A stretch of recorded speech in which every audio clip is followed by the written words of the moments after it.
Bismillahirrahmanirrahim. Assalamualaikum warahmatullahi wabarakatuh. Pada malam ini kita sambung kita bacaan yang ketujuh. Maknanya kalau di universiti ini minggu ketujuh lah. Dalam kerangka mengkritik para penulis dan para ulama lagi lah. Apabila Ibn Khaldun mengkritik para ulama tidak begitu peka dengan kaedah ataupun method research dan mendengar atau memungut cerita-cerita yang semacam tidak masuk akal. Jadi di sini mulai daripada paragraf ni dia balik kepada persoalan asal, iaitu kata dia tentang apa yang dia nak bicarakan ini ialah ilmu Imran ini. Dia kata wa'lam anna al-kalama fi hadzal gharad mustahdathus sun'ati gharibun nuz'ati azizul faidati أعثر عليه البحث وأدى إليه الغوص وليس من علم الخطابة الذي هو أحد العلوم المنطقية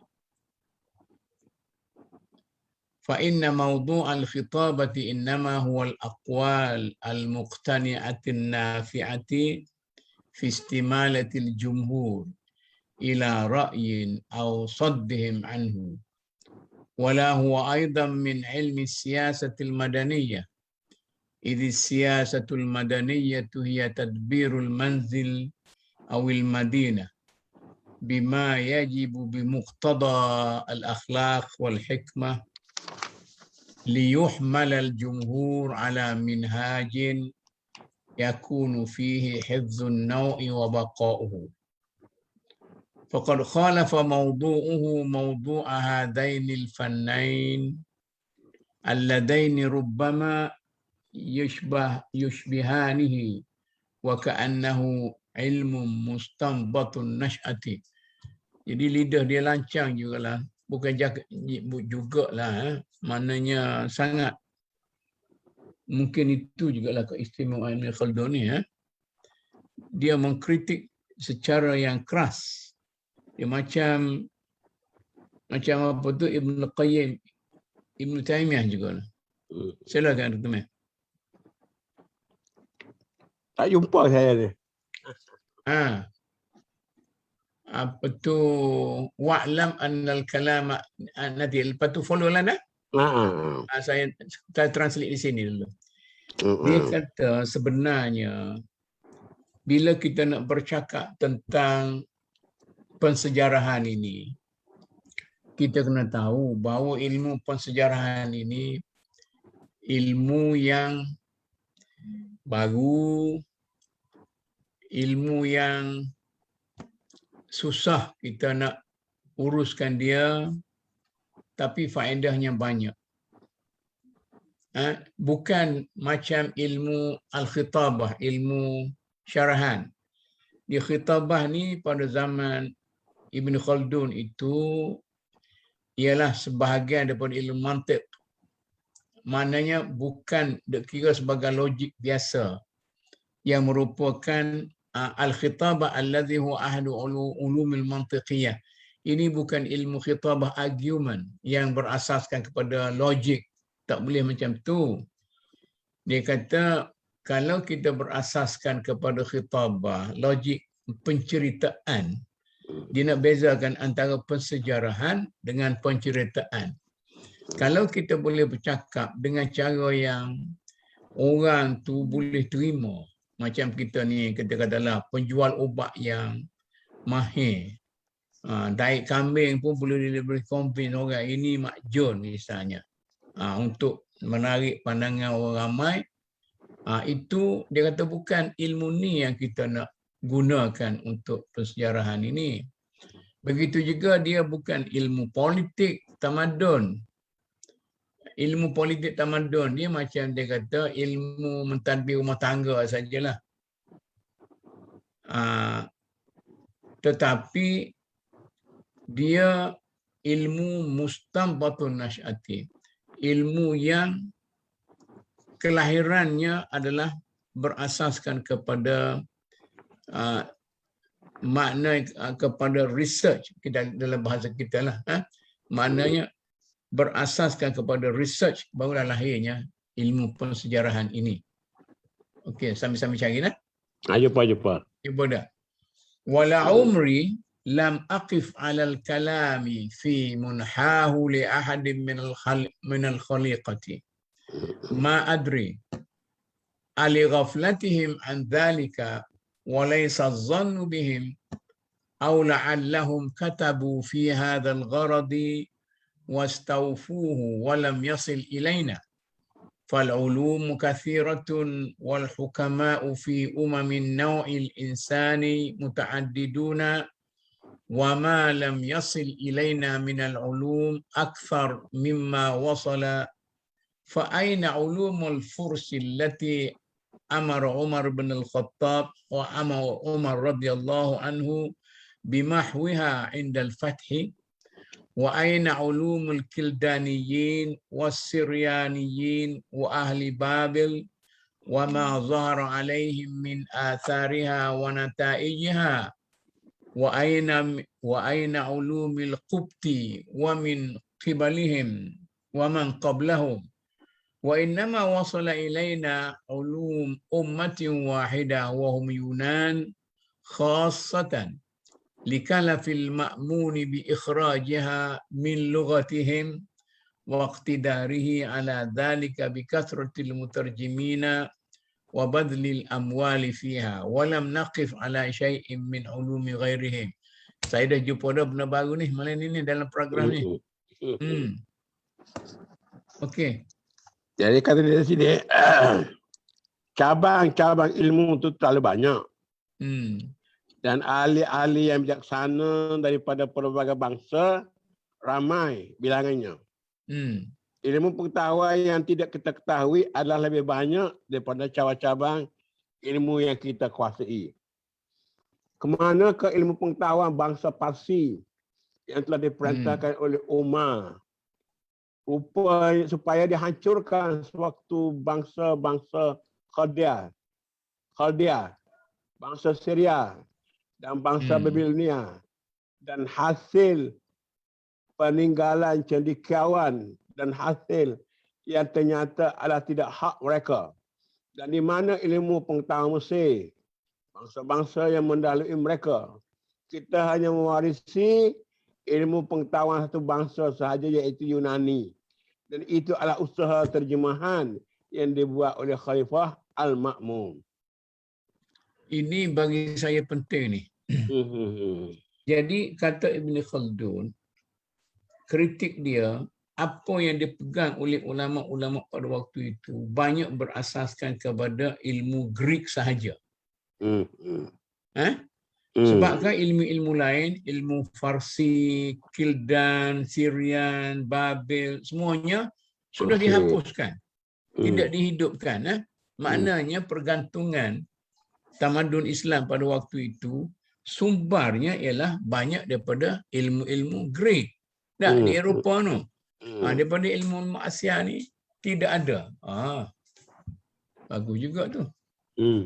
Wa in kanat kullu haqiqatin muta'alliqatin bi tabi'ati wa in kanat kullu haqiqatin muta'alliqatin tabi'iyyatin yasluhu an yabhatha amma yu'radu laha min al-awarid li dhatiha wajaba an yakuna bi'tibari kulli mafhumin wa haqiqatin ilmun min al-ulumi yakhussuhu lakin al-hukama la'allahum innama lahazu fi dhalika al-inayati bi-thamarat wa hadha innama thamaratuhu fil akhbari faqat kama ra'aita. وإن كانت مسائله في ذاتها وفي اختصاصها شريفة لكن ثمرته تصحيح الأخبار وهي ضعيفة فلهذا هجروه. Wallahu a'lam wa ma utitum minal ilmi illa qalila.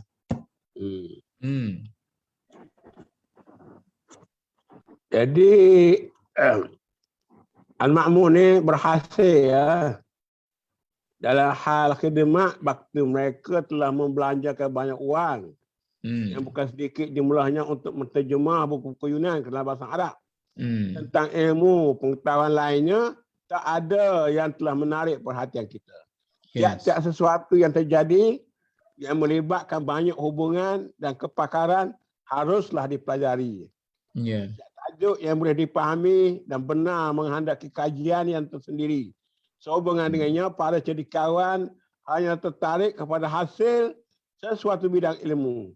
Hasilnya sebagaimana telah kita lihat hanyalah maklumat sejarah sahaja. Walaupun pun masalah yang dibangkitkan adalah penting, sama ada intisari maupun soal tertentu mengenai perhatian eksklusif telah mengarah kepada satu hasil sahaja.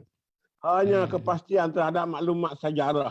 Ia tidaklah banyak. Sebabkan itu para sarjana telah banyak mengelak daripada menyelidiki ilmu ini. Allah lebih mengetahui dan kamu telah diberikan tetapi dengan ilmu yang sedikit sahaja.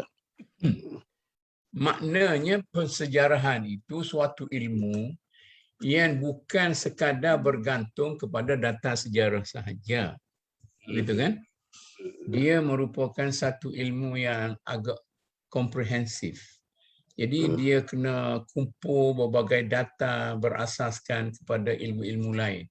Tapi di samping itu dia persoalkan juga kita sekadar menggunakan warisan ilmu Greek sahaja dan tidak warisan-warisan ilmu tamadun-tamadun yang lain. Itu kekurangan para ulama yang dikritik pada waktu itu. Okey. وهذا الفن الذي لاح لنا النظر فيه نجد منه مسائل تجري بالعرض لأهل العلوم في براهين علومهم وهي من جنس مسائله بالموضوع والطلب مثل ما يذكره الحكماء والعلماء في إثبات النبوة من أن البشر متعاونون في وجودهم فيحتاجون فيه إلى الحاكم والوازع ومثل ما يذكر في أصول الفقه. Atau apa sekat tu dulu? Terus lagi. Habis tu pekoh lah. Sebelum pekoh tu berada di situ. Jadi dalam bidang yang kita teliti di sini, kita ditemukan dengan beberapa persoalan. Ia dibicarakan dengan ringkas oleh para sarjana sebagai argumentasi yang sesuai dengan bidang ilmu mereka. Namun dilihat dari segi objek dan pendekatannya, ianya sama jenisnya dengan persoalan yang sedang kita bicarakan. Dalam hubungan dengan soal yang membincangkan tentang kenabian misalnya, para sarjana menyatakan bahawa manusia itu saling membantu demi untuk terus hidup dan dengan itu memerlukan seorang yang boleh sewenang-wenangnya dan berwibawa untuk mengawal mereka. Okey. Mungkin tidak semua boleh faham tu kritik dia tu kan. Dia nak cerita benda banyak tapi dia tulis dengan ringkas. Tak apalah. Ini sebab dia cerita tentang metod ilmu kan. Ini satu contoh lagi lah yang mudah kita faham sikit tentang metod usul fiqh ini. Dia kata wa mithla ma yuzkaru fi usulil fiqh fi bab itsbatil lughati anna an-nasa muhtajuna ila al-ibarati 'anil maqasidi bi tabi'ati at-ta'awun wal ijtima' wa tibyanul ibarati akhaffu. Okey. ومثل ما يذكره الفقهاء في تعليل الأحكام الشرعية بالمقاصد ini makna maqasid syariah ni في أن الزنا مخلط للأنساب مفسد للنوع وأن القتل أيضا مفسد للنوع وأن الظلم مؤذن بخراب العمران المفضي لفساد النوع وغير ذلك من سائر المقاصد الشرعية في الأحكام فإنها كلها مبنية على المحافظة على العمران فكان لها النظر فيما يعرض له وهو ظاهر من كلامنا هذا في هذه المسائل الممثلة. Ini dia makin dekat dengan dia punya metod sendirilah. Jadi dalam usul fiqh, dalam bab pembicaraan berkenaan dengan pentingnya bahasa, apa yang disebutkan itu adalah bahasa pada hakikatnya manusia itu memerlukan cara-cara untuk membuat pengungkapan tentang maksud-maksud sebab dengan sebab semula jadinya saling membantu dan hidup bermasyarakat adalah dipermudahkan melalui pernyataan yang betul atau yang sehubungan dengan penjelasan bahawa hukum syar'i itu diciptakan dengan tujuannya yang tertentu. Para fuqaha menegaskan bahawa perzinaan itu akan mengacau bilaukan keturunan dan boleh merosakkan zuriat manusia. Bahawa pembunuhan juga akan membuat rumpun manusia itu rosak dan kezaliman akan menyebabkan hancurnya peradaban yang mana akibatnya yang pasti akan menyebabkan kemusnahan dirinya juga. Pelbagai contoh lainnya telah dinyatakan dalam hubungan dengan matlamat yang telah ditetapkan dalam hukum syariat. Semua itu diciptakan sebagai dasar usaha menjaga kelangsungan peradaban. Semuanya berlaku untuk segala sesuatu yang bersangkutan dengan soal peradaban. Hal sedemikianlah jelas daripada rujukan berhubung dengan persoalan yang telah dinyatakan sebagai mewakili situasi umumnya. Okey. At least kita boleh agak dia punya apa itulah.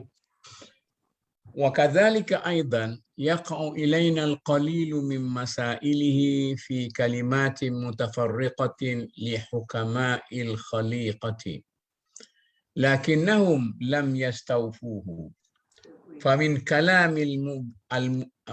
كلام البومذان بهرام بن بهرام في حكاية البوم التي نقلها المسعودي أيها الملك إن الملك لا يتم عزه إلا بالشريعة والقيام لله بطاعته والتصرف تحت أمره ونهيه ولا قوام للشريعة إلا بالملك ولا عز للملك إلا بالرجال ولا قوام للرجال إلا بالمال ولا سبيل للمال إلا بالعمارة ولا سبيل للعمارة إلا بالعدل والعدل الميزان المنصوب بين الخليقة نصبه الرب وجعله قيما وهو الملك. Dia punya gurindam ni sedap. Jadi kita telah menemui beberapa daripada permasalahan itu yang menjadi pokok persoalan dalam keterangan-keterangan yang bertalian oleh manusia yang bijaksana. Malangnya, penelitian mereka itu tidak secara mendalam. Misalnya, Mubezan ni dia kata nama pendeta Zoroaster. Sewaktu di hadapan Bahram bin Bahram dalam cerita burung hantu sebagaimana dinukilkan oleh Al-Mas'udi. Katanya, wahai tuanku, sesungguhnya kekuasaan itu tidak akan mencapai puncak kemuliaan kecuali adanya syariat agama, taat kepada Tuhan dan akur dengan perintahnya dan menghindari larangannya. Syariat tidak akan tegak kecuali dengan kekuasaan seorang raja. Kemuliaan seorang raja tercapai hanya melalui rakyat jelata. Dan mereka itu akan dapat melanjutkan kehidupan hanya dengan bantuan harta benda. Cara untuk mendapat harta benda melalui usaha. Satu cara ke arah usaha itu ialah melalui keadilan Keadilan adalah timbangan yang wujud di tengah-tengah manusia. Tuhan mewujudkannya dan melantik seorang penyelia untuk menjaganya, dan penyelia itulah seorang raja. Dia sebenarnya dia nak cerita tak bagusnya kita mengambil sesuatu ilmu secara serpihan. Tetapi dia gigau habis dengan cerita buah hantu yang disebut oleh Mas'udi sebagaimana. Dia ni pengkritik yang ini Tajam satu lah. lagi contoh dia lah. Wa min kalami Anushirwan fi hadzal ma'na bi'ainihi al-maliku bil jundi wal jundu bil mali wal malu bil kharaji wal kharaju bil imarati wal imaratu bil adli wal adlu bi islahil ummali wa islahul ummali bi istiqamatil wuzara'i ورأس الكل بافتقاد الملك حال رعيته بنفسه واقتداره على تأديبها حتى يملكها ولا تملكه. Contoh. Jadi pernyataan Anushirwan ni Raja Sasan. Terkenal kerana keadilan dia lah. Jadi dia menyokong hal tersebut. Dia kata kekuasaan seseorang raja diwujudkan melalui pasukan tentera. Tenteraan melalui wang. Wang itu melalui cukai. Hasil cukai melalui hasil mahsul. Adalah kerana adanya keadilan. Keadilan melalui kesempurnaan para karyawan. Kesempurnaan para karyawan melalui kejujuran para wazir. Dan berada di atas semua itu adalah penyeliaan raja terhadap rakyat jelatanya dan kemampuannya untuk bertindak sebaik-baiknya dalam mendidik mereka supaya baginda dapat menguasai mereka dan bukan mereka yang menguasai raja. Okay. Kemudian contoh lagi. Wa fil kitabil mansub li Aristo fi siyasatil mutadawali bainan nasi juz'un salihun minhu illa annahu ghairu mustawfin إلا أنه غير مستوف ولا مؤت حقه من البراهين ومختلط بغيره وقد أشار في ذلك الكتاب إلى هذه الكلمات التي نقلناها عن الموبذان وأنوشيروان وجعلها في الدائرة القريبة التي أعظم القول فيها هو قوله العالم بستان سياجه الدولة سلطان تحيا به السنة سياسة يسوسها الملك نظام يعضده الجند أعوان يكفلهم المال رزق تجمعه الرعية عبيد يكفلهم العدل مألوف وبه قوام العالم والعالم بستان ثم ترجع إلى أول الكلام. Jadi yang ni pula ialah book on politik. Iaitu buku ilmu politik yang dikaitkan dengan Aristotle. Yang sudah luas peredarannya di kalangan umum. Kita telah menemukan banyak tentang perkara yang penting itu, namun pembicaraan tidak luas. Topik persoalannya tidak pula disokong oleh perbahasan yang seharusnya terdapat padanya. Bahkan ia bercampur bau dengan perkara yang lain. Dalam buku itu, pengarang telah mengulangi pendapat-pendapat yang umum sebagaimana kami nukilkan mengenai kekuasaan Mubazan dan Anushirwan. Pengarangnya telah mengaturkan pembicaraan menjadi satu lingkaran luar biasa yang dibincangkan agak panjang lebar. Ia adalah sebagaimana berikutnya. Dunia adalah kebun yang mana pagarnya adalah kerajaan. Sebuah kerajaan adalah kekuasaan yang mana hidup ini dikawal oleh tingkah laku yang sopan. Tingkah laku yang baik, suatu dasar yang diatur oleh seorang raja. Raja adalah sebuah institusi yang diperkuatkan oleh sokongan tentera. Tentera pembantu yang diselenggara dengan wang. Wang adalah kekuatan yang dikumpulkan oleh rakyat. Rakyat hamba yang dilindungi oleh keadilan. Keadilan sesuatu yang akrab, makluf. Dan melahirnya dunia ini dapat ditegakkan. Dunia adalah sebuah kebun. Ya. Itu contoh-contoh lagi bagaimana ilmu-ilmu serpihan yang digunakan. فهذه ثمان كلمات حكمية سياسية ارتبط بعضها ببعض وارتدت إعجازها إلى صدورها واتصلت في دائرة لا يتعين طرفها فخار بعثوره عليها وعظم من فوائدها. Jadi selepas itu dia mengulangi kembali daripada awal. Inilah 8 baris ayat tentang kebijaksanaan politik.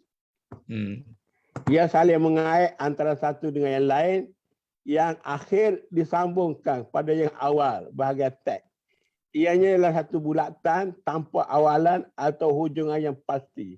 Pengarangnya ternyata begitu bangga dengan apa yang dinyatakan dan telah menjadikan ayat-ayat itu begitu penting sekali.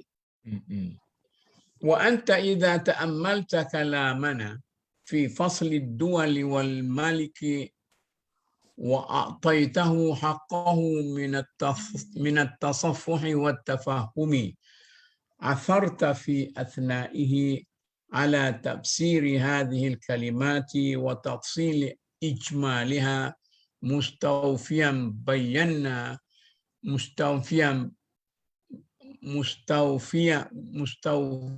مستوف بينا بأوعم بيان وأوضح دليل وبرهان اطلعنا الله عليه من غير تعليم أرسطو ولا إفادة مبذان.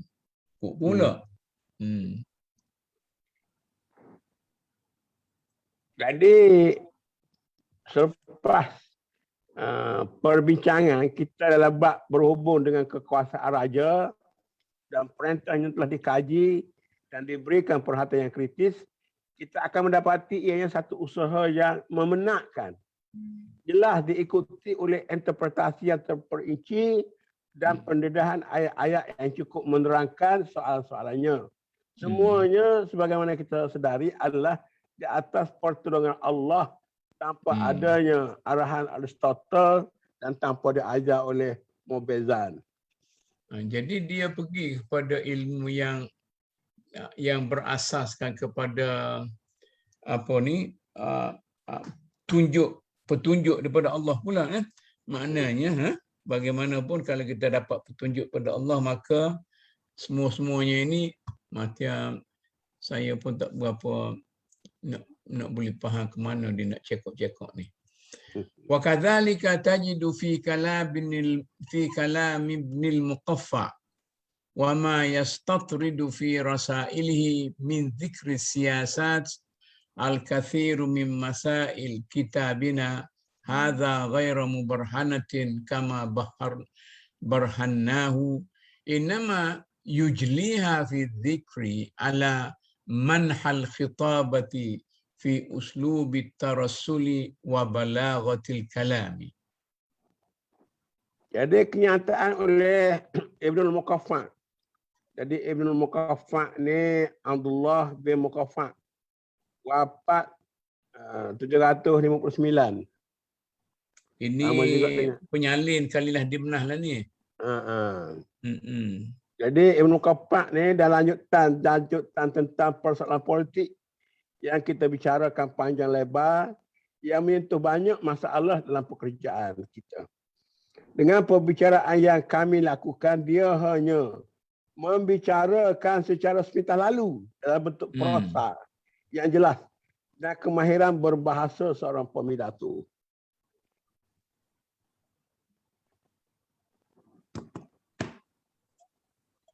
Wa kadzalika hawwama al-Qadi Abu Bakr At-Tartushi. Ni dikritik dia ni pula ni. Fi kitab Sirajil Muluk wa bawwabahu ala abwabil تقرب من أبواب كتابنا هذا ومسائله، لكنه لم يصادف فيه الرمية ولا أصاب الشاكلة ولا استوفى المسائل ولا أوضح الأدلة، إنما يبوب الباب للمسألة ثم يستكثر من الأحاديث والآثار وينقل كلمات متفرقة لحكماء الفرس مثل بزرجمهر والموبذان وحكماء الهند والمأثور عن دانيال وهرمس وغيرهم من أكابر الخليقة، ولا يكشف عن التحقيق قناء ولا يرفع بالبراهين الطبيعية حجابا، إنما هو نقل وتركيب شبيه بالمواعظ وكأنه حوم على الغرض ولم يصادفه ولا تحقق قصده ولا استوفى مسائله. Ini goda kuat lagi ni macam mana ni? Macam mana Ibn Khaldun ni? Qadi Abu Bakar Tartushi ni, nama dia Muhammad Al-Walid 4520 Hijriah 1126 ni. Jadi Tartushi mempunyai idea yang sama seperti mana tercatat dalam kitab Sirajul Muluk. Dia membagi buku ke dalam bab-bab yang hampir menyamai bab-bab dan persoalan yang terdapat dalam buku ini. Namun, ini kritik dia. Dia tidak menyudahi matlamatnya atau mencapai apa yang menjadi tujuannya. Kabur lah. Dia tidak membicarakan masalah itu secara mendalam dan memberikan bukti-bukti yang jelas.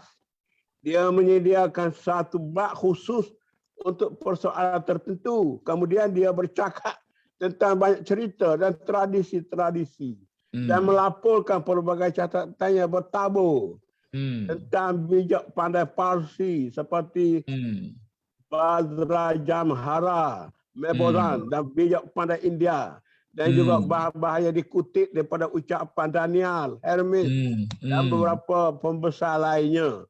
Dia tidak pula mengesahkan keterangan atau menjelaskan dengan bantuan hujah-hujah yang alamiah. Penghasilan itu tidak lebih daripada kerja pengumpulan bahan yang seakan-akan sama dengan syarahan yang bertujuan memberangsangkan perasaan. Dalam satu segi, Tartushi berjaya menegasi satu arus pemikiran tapi tidak mengenainya. Dia tidak menyedari tujuannya dan membicarakan permasalahan sedalam-dalamnya. Ini kuat benar dia kodong orang ni kan? Bagai seorang yang tidak sampai kepada puncak ilmu yang betul kerana tidak ada ilham dan petunjuk daripada Allah. Akhir dia kata macam mana? Wa nahnu alhamana Allahu ila dhalika ilhama. Wa atharna ala ilmin ja'alna sinnal وآثرنا على علم جعلنا سن بكره وجهينة خبره فإن كنت في قد استوفيت مسائله وميزت عن سائر الصناع أنظاره وانحاؤه فتوفيق من الله وهداية وإن فاتني شيء في إحصائه واشتبهت بغيره فللناظر المحقق إصلاحه ولله الفضل لأني نهجت له السبيل وأوضحت له الطريق والله يهدي بنوره من يشاء. Betul meh? Dia translate tu bahasa kuat dia punya ego ni, kewarakan seorang ulama tu tak nampak lagi ni. Macam mana ni? Apa kata dia kuat bergantung dengan Tuhan tu. Tengok semua. Semua ayat dia mati dengan akhir Tuhan juga. Cuba translate. Dia kata lain, diilhamkan oleh Allah. Dia cerita tentang diri dia tu. Kita ni telah diilhamkan oleh Allah dia telah tunjukkan ilmu di mana kebenarannya adalah suatu yang amat sukar untuk dilalui. Jika saya berhasil menyajikan permasalahan ilmu secara mendalam dan berupaya menunjukkan bagaimana ilmu tersebut berbeza dalam pelbagai aspek dan sifatnya daripada kemahiran lainnya. Semuanya itu diperolehi melalui taufik dan hidayah Allah. Jika sebaliknya pula, saya telah mengabaikan beberapa hal tertentu atau persoalannya menjadi kacau oleh beberapa hal lainnya, maka tugas memperbaiki apa selebihnya adalah tertanggung kepada para pengkritik yang berkemampuan. Tetapi keuntungan itu menjadi hak saya kerana telah merintih jalan dan menandakan laluan itu. Allah membimbing dengan cahayanya siapa dia kehendaki. Ini macam kita kata dekat-dekat dengan apa tu al-atas tadi Okeylah. Mana dia salah orang lain telah betul. Tapi pahala dapat ke dia lah, dia yang memudahkan. Yalah, tapi dia kritik habis orang sini ni, lepas dia kata dia ni berasaskan kepada ilham daripada Allah Subhanahu Wa Taala. Apalah kita terimalah dia sebagai orang yang ونحن الآن نبين في هذا الكتاب ما يعرض للبشر في اجتماعهم من أحوال العمران في الملك والكسب والعلوم والصناعع بوجوه برهانية يتضح بها التحقيق في معارف الخاصة والعامة وتدفع بها الأوهام وترفع الشكوك. Itulah orang kata sarjana ni ego dah. Kalau tak ego tak boleh jadi sarjana, begitu kan? Betul. Dalam buku ini sekarang kita akan mula menerangkan segala aspek yang menyentuh tentang peradaban yang telah mempengaruhi umat manusia dalam hubungannya dengan organisasi sosial, ijtima'. Seperti kekuasaan seorang raja, ikhtiar hidup, ilmu pengetahuan dan keahlian atau sina'ah. Semuanya berada di bawah sinar pelbagai hujah yang akan menunjukkan watak yang benar dari pelbagai macam pengetahuan yang dimiliki. Okey. Wa naqulu lamma kana al-insan mutamayyizan an sa'iril hayawanat. Ini dah masuk isi dah ni. Ini dah bagusnya. متميزا عن سائر الحيوانات بخواص اختص بها فمنها العلوم والصنائع التي هي نتيجة الفكر الذي تميز به عن الحيوانات وشرف بوصفه على المخلوقات. Itu ciri-ciri manusia kan? Jadi kita menyebut bahawa manusia itu berbeza dengan makhluk hidup yang lain kerana ia mempunyai ciri-ciri tersendiri. Satu, ilmu pengetahuan dan keahlian yang merupakan hasil fikiran yang membezakannya daripada binatang dan mengangkatnya sebagai makhluk yang berfikir. Okey. Ini lagi membezakan antara manusia dengan binatang. Wa minha الحاجة إلى الحكم الواسع والسلطان القاهر إذ لا يمكن وجوده دون ذلك من بين الحيوانات كلها إلا ما يقال عن النحل والجراد وهذه وإن كان لها مثل ذلك فبطريق إلهامي لا بفكر وروية. Ini masuk akademik lah ni. Okey. Jadi pertama tadi ilmu pengetahuan. Kedua ni manusia perlu kepada pengaruh yang sanggup mengendali dan kekuasaan yang ampuh.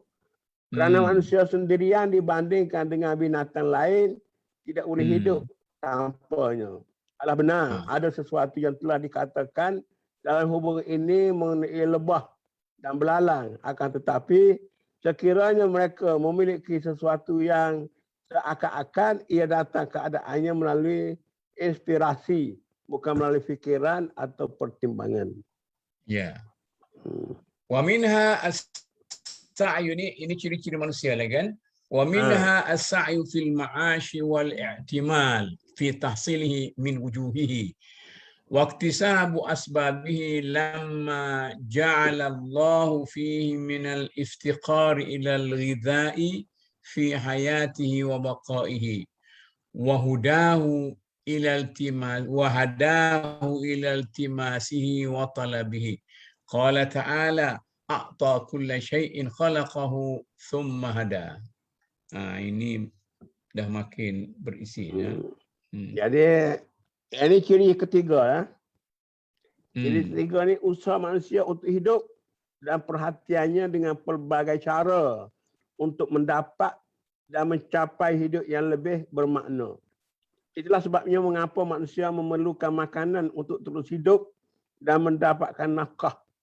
Sebagaimana Allah ada dalam dirinya, membantunya untuk kemahuan dan berusaha untuk satu penghidupan. Sebagaimana firman Allah, Dia yang telah memberikan segala-gala sifat semula jadi, kemudian memberinya petunjuk. Ini surah Taha ayat 50. Okey. Ini ciri manusia lagi. Wa minha al-umran wa huwa التساكن والتنازل في مصر أو حلة للأنس. Sorry? Ya, Indra? Ya. أو حلة للأنس بالعشير واقتضاء الحاجات لما في طباعهم من التعاون على المعاش كما نبينه. Jadi yang keempat ni ciri dia peradaban. Dari satu ilmu, dua tadi pengaruh, ketiga usaha, keempat peradaban, umran. Maksudnya ialah manusia harus menghuni di satu tempat yang umum dan sama-sama tinggal di kota-kota dan di perkampungan untuk keselesaan beramah-tamah serta memenuhi keperluan kepuasan manusia sesuai dengan sifat semula jadi manusia yang perlu membantu untuk mencapai satu taraf hidup sebagaimana akan diterangkan. Okey. Wa min hadzal umran ma yakunu badawiyan. Ini dia mula membahagikan ketamadunan itu. Wa min hadzal umran ma yakunu badawiyan wa huwa alladhi yakunu fi ad-dawahi wa fil jibali wa fil halali المنتجعة في القفار وأطراف الرمال. Ini qifara yang kita sebut tu dalam atlal.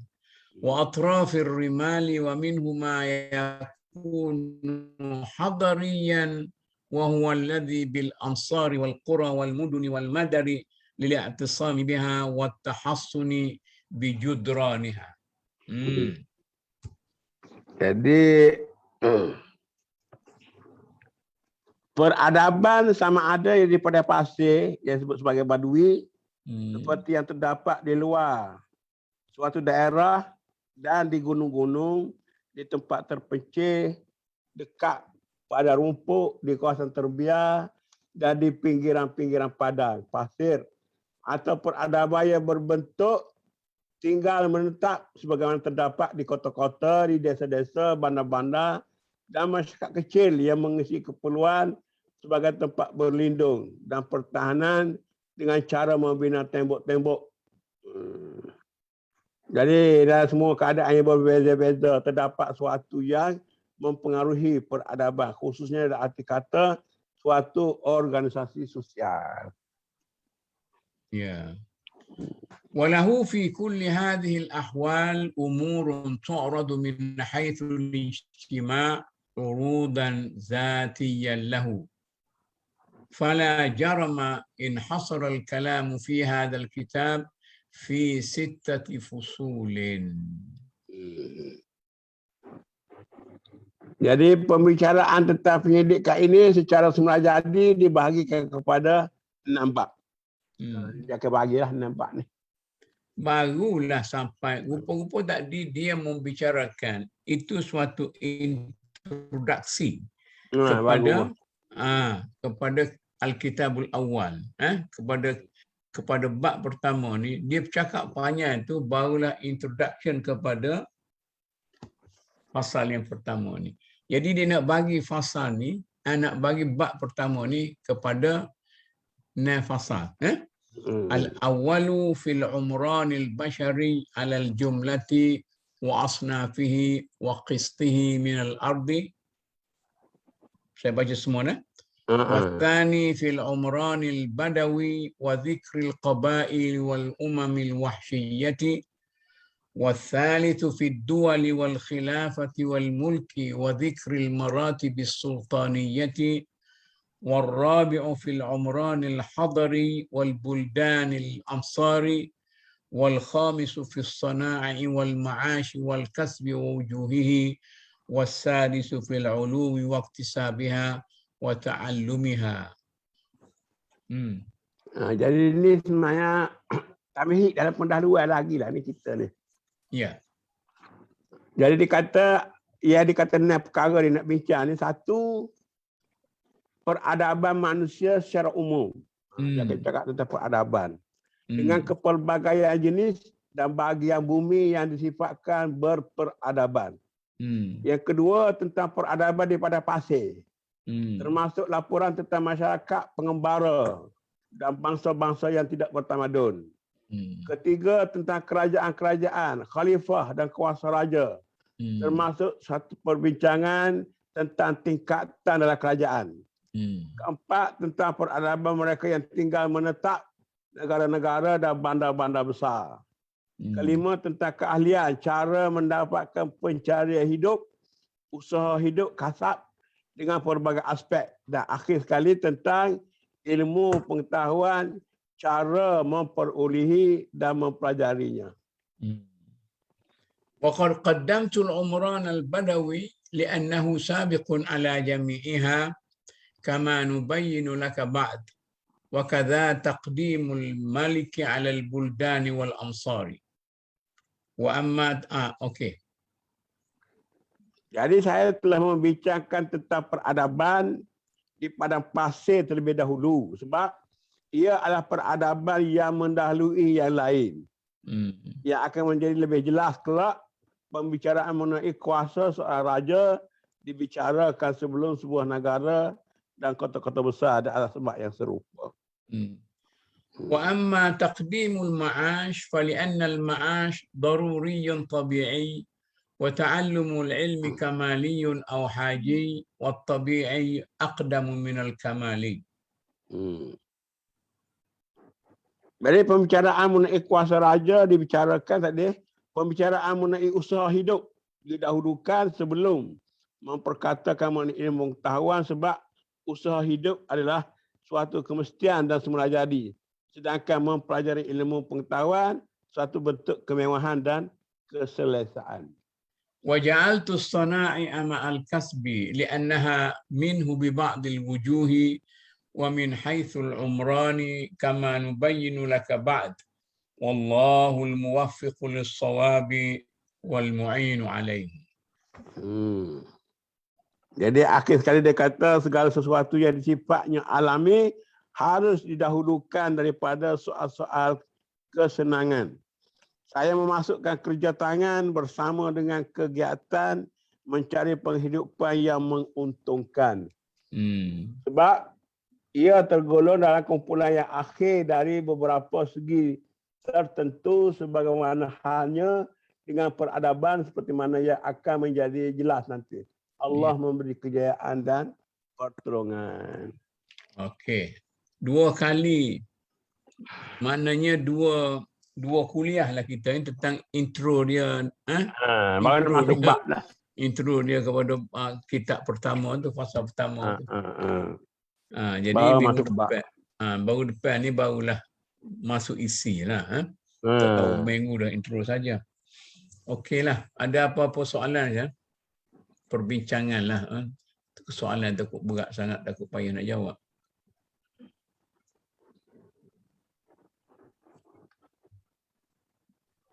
Malam ni ramai 21 duduk dalam bilik tu menunggu ni.